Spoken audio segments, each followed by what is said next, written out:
Good morning बच्चों। आज हम जैव प्रक्रम लाइफ प्रोसेस का नेक्स्ट टॉपिक चर्चा करेंगे। कल हम पढ़ा रहे थे प्रोटीन ऊर्जा कुपोषण। प्रोटीन ऊर्जा कुपोषण एक बार फिर रिपीट किए दे रहे हैं। प्रोटीन ऊर्जा कुपोषण बच्चों की खुराक में पोषण। प्रोटीन ऊर्जा कुपोषण बच्चों की खुराक में पोषण, विशेषकर प्रोटीन की कमी का चिकित्सकीय स्पेक्ट्रम दर्शाता है।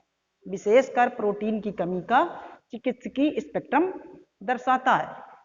यह रोग नवजात शिशुओं तथा बच्चों में अधिक पाया जाता है। यह प्रोटीन ऊर्जा कुपोषण जो होता है यह नवजात शिशुओं तथा बच्चों में अधिक पाया जाता है, जिसके कारण बच्चों में मेरेस्मस तथा क्वाशरकोर जैसी महत्वपूर्ण व्याधियां उत्पन्न हो जाती हैं। जिसके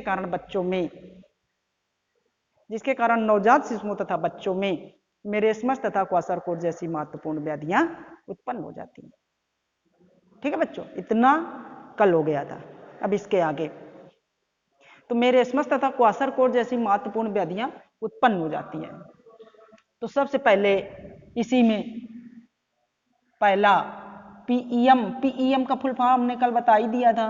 पीईएम का मतलब होता है प्रोटीन एनर्जी माल न्यूट्रिशन, यानी प्रोटीन ऊर्जा कुपोषण। तो ये प्रोटीन ऊर्जा कुपोषण के कारण मुख्यतः दो प्रकार के रोग होते हैं। नंबर एक है तुम्हारा क्वाशरकोर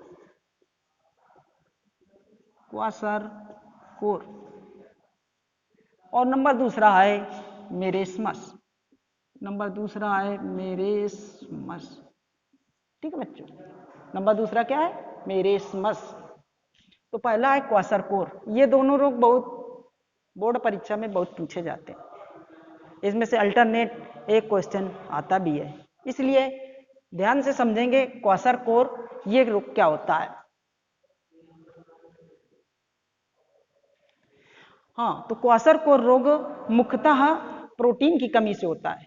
बच्चों ध्यान से समझें, क्वाशरकोर रोग मुख्यतः प्रोटीन की कमी से होता है। क्वाशरकोर रोग मुख्यतः प्रोटीन की कमी से होता है। यह स्थिति लगभग 12 माह के उन बच्चों में आती है। लगभग 12 माह के उन बच्चों में आती है जिन बच्चों में मां के दूध की अनियमितता होती है। जिन बच्चों में क्वाशरकोर रोग होता है या जिन बच्चों में क्वाशरकोर रोग हो जाता है, उन बच्चों की प्रतिरक्षा प्रणाली कमजोर हो जाती है। और इसके बाद उनके शरीर की प्रतिरक्षा प्रणाली कमजोर तो हो ही जाती है तथा मानसिक मंदता भी उत्पन्न हो जाती है। उनके शरीर की प्रतिरक्षा प्रणाली कमजोर हो जाती है और मानसिक मंदता भी उत्पन्न हो जाती है। ठीक है बच्चों, तो ये हो गया तुम्हारा क्वाशरकोर रोग। और इसके बाद है मेरेस्मस। अगला रोग है मेरेस्मस। मेरेस्मस रोग मुख्यतः ऊर्जा तथा प्रोटीन दोनों की कमी से होता है, जिसके कारण बच्चे का मानसिक विकास रुक जाता है और मांसपेशियों का ह्रास होता है। मांसपेशियों का क्या होता है? ह्रास होता है। जब मांसपेशियों का ह्रास हो जाता है तो बच्चे अपनी रियल एज से छोटे दिखाई देते हैं, अपनी वास्तविक आयु से छोटे दिखते हैं। इसी को कहते हैं हाथ पैर लकड़ी पेट डमुकड़ी। हाथ पैर पतले हो जाते हैं, पेट निकल आता है, कहते हैं सूखा हो गया है। ठीक है, तो ये ऊर्जा और यानी कि भोजन में कार्बोहाइड्रेट की भी कमी हो गई है और प्रोटीन की भी कमी हो गई है, जब प्रोटीन की केवल कमी होती है तो क्वाशरकोर रोग होता है, और कार्बोहाइड्रेट और प्रोटीन दोनों की जब कमी हो जाती है तो उस रोग को मेरेस्मस रोग कहते हैं। इसके बाद यह रोग 6 माह से 12 माह के 6 माह से 12 माह के उन बच्चों में होता है जो बच्चे अपनी माँ के दूध से वंचित रह जाते हैं। यह रोग लगभग 6 माह से 1 वर्ष के उन बच्चों में होता है जो बच्चे अपनी माँ के दूध से वंचित रह जाते हैं। इसके बाद आगे है, इससे पीड़ित बच्चे अपनी वास्तविक आयु से छोटे दिखते हैं। इससे पीड़ित बच्चे अपनी वास्तविक आयु से छोटे दिखते हैं, ये बात हमने पहले ही बता दी थी। और इसके लक्षण क्या हैं?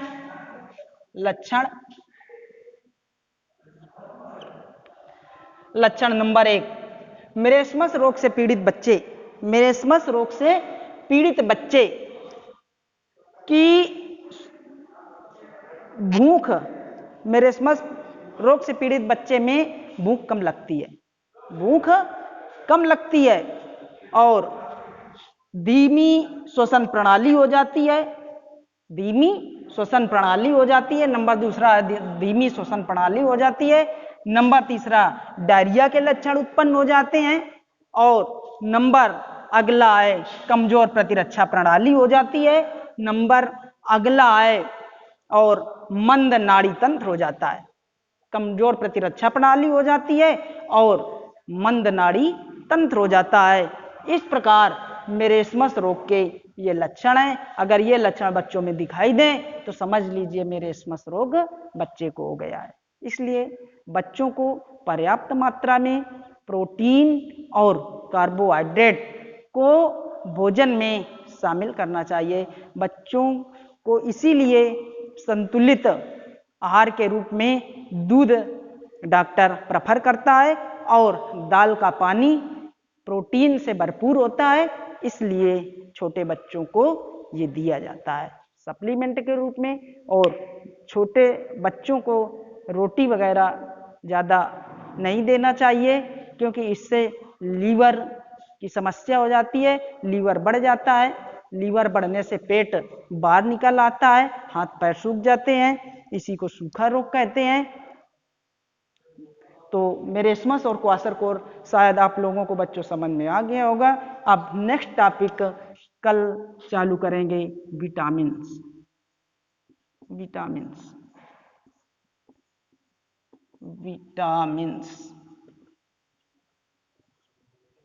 ठीक है बच्चों, ओके।